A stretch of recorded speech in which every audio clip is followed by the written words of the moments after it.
ওই তো ভাড়া বারবার তো বলা হলো 1000 টাকা শুনলে না আবার টাকা দেখা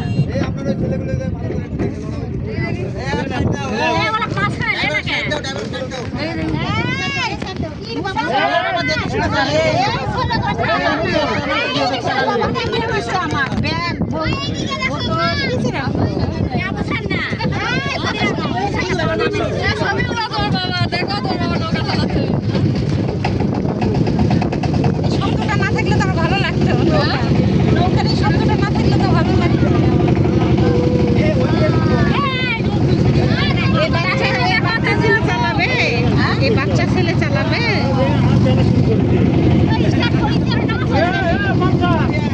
এই মোবাইল যেন পড়ে যায় না।